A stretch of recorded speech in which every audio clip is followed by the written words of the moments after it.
This is Lit Happens, your celebration of the literary arts here in Saskatchewan. Today, I'm very pleased to welcome Marion Mutala. Marion's been on our show many times before. She's the author of 11 books. This is her first YA adult genre fiction novel, and it's called My Dearest Dido, the Holdemar story. Yes. Marion, welcome back to the show. Well, Danica, thank you very much for having me, and it's always a pleasure to be on Lit Happens. So we've talked a lot about your children's books and your poetry book and so much that you've put out in the last few years. But this is something that's quite a bit different for you. Yes. So tell me a little bit tell me what led you to want to tell this particular story. Well, the Holdemar Week is recognized in November, and the Holdemar is one of the largest genocide that ever occurred, and there's just new information being released, from the Russian government and Ukrainian government. And I was asked by the Ukrainian community to write this book, and I thought about it, and I thought, I don't think I can. It's a really tough story to talk about genocide where they're predicting close to 10 million people that might have been starved to death by Stalin. And I thought, I don't think I can write it, because I write Baba's Babushka children's book that are fun and exciting and talk about culture and that kind of experience. But then all of a sudden I went home and it came to me how to do it through letters. So it's called My Dearest Dido because grandfather, Dido, is grandfather in Ukrainian, and he's a survivor. Because there still are some survivors of the Holodomor that are still living today in Canada and Ukraine. And so it came to me how it's going to happen. And so then I thought, okay, I'm going to attempt. So 4 years ago, I started writing this book. And during the whole month of November, sort of as a memorial, as a remembrance for the Holodomor victims, I decided I'll just write. I'll see what I can do. And what I did is I did a lot of research. There's websites on it and books about it, and I just made my base of my story, and I invented two characters. So my dearest Dido, his name is Bodan, which means gift from God, so he's a survivor, so I figured he was a gift from God because he actually survived. And then his granddaughter. And part of the curriculum now in high schools is to teach about the Holodomor, about genocides and the Ukrainian genocide. And so this is where I decided that Hanusia, one of the characters, the granddaughter, she goes to high school and her teacher says to her, starts teaching about the Holodomor, which means death by starvation. And she comes home and says to her mom, did that really happen? And her mom says, why don't you ask your grandfather? He's a survivor.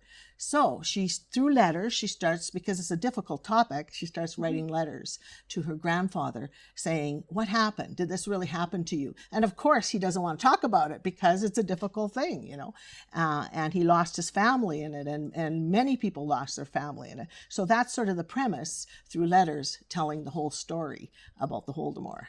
And it is a story that I didn't hear about, but I saw the statue on campus. There's a memorial statue close to the Arts Building, which is something that is this a story because of your heritage that you had always had little bits that you had heard? No, people even hadn't heard about it, even in Canada.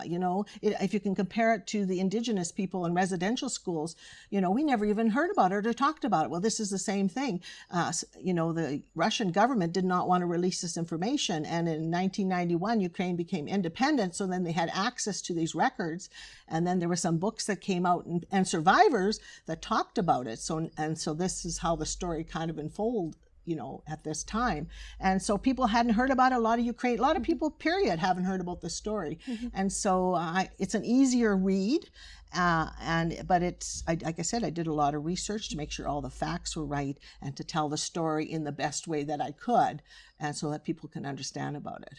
And so we'd call this genre then creative nonfiction, probably, yes, because probably there's enough fact in it, but you've also, you've introduced fictional characters. Who are the and characters. both those two fictional characters represent families of survivors. So I even use names based on some people that were survivors as the characters in the story.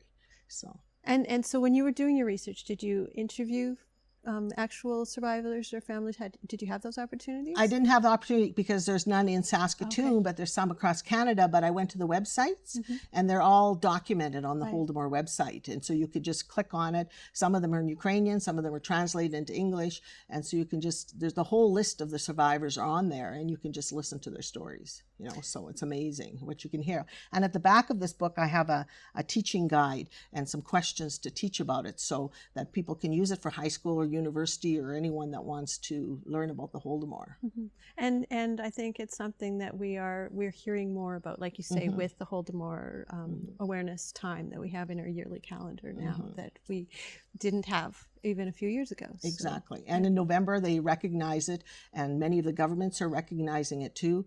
And so then it's not really a celebration, it's an honor, it's a memorial. And when I have my launch in November, the same thing's going to happen. It's going to be a memorial service to recognize and honor the survivors and those that passed on too. So.